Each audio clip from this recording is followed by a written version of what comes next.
My name's Dan Monnery. I'm a palliative care consultant at the Clatterbridge Cancer Centre in Liverpool, and I chair the National Steering Group for Enhanced Supportive Care at the UK Association for Supportive Care in Cancer.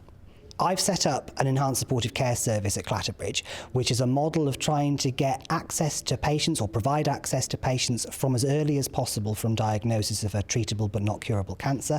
And it gives people access to a dedicated point of contact, holistic assessment, and that person can link that patient in with other elements of supportive care like physiotherapy, dietetics, psychological support that supports people throughout the length of their cancer treatment rather than waiting until their cancer treatment has ended before accessing palliative care. Patients at Clatterbridge value that early intervention.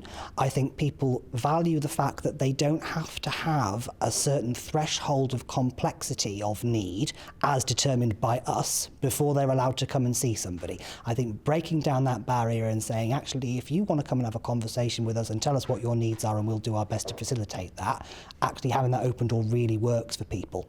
And what we've found, because we look at sort of the impact of these services, is that people, when they do that, they have improved quality of life, they have fewer hospital admissions, they're able to spend more of their time at home doing the things they enjoy, reaccessing work if they want to, and those kind of things that make life normal than they otherwise would. In Clatterbridge, we started in 2016, and we started by just offering it to 4 primary tumour groups initially, and since then we've expanded to include all primary tumour groups with treatable but not curable cancer, and we offer a service for people having curative treatment who have got symptoms alongside their treatment, and we now run a late effects service as well, so it's grown quite significantly. And I'm really proud of the diversity of the services we offer, but also the number of patients we're able to support. So we've gone from seeing maybe 200 patients a year at the beginning to 1,400 last year, and that's in the space of 8 years. It's grown massively because people can see the benefit of it. People say that it's a life-changing thing. You know, you can't sit there and say everybody's life is going to be changed. I'm not that immodest, but people do come back and say, actually, this service has enabled me to get back to a normal life, you know.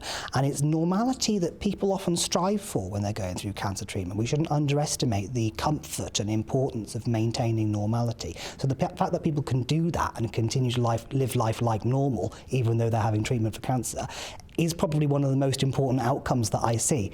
Yeah, we do the important things as well, like getting people to significant events. People might want to go on holiday, they might want to get married, they might be having difficulties getting back to work, and those things may be important for people, but actually the nub of it is preserving normality for people as much as possible.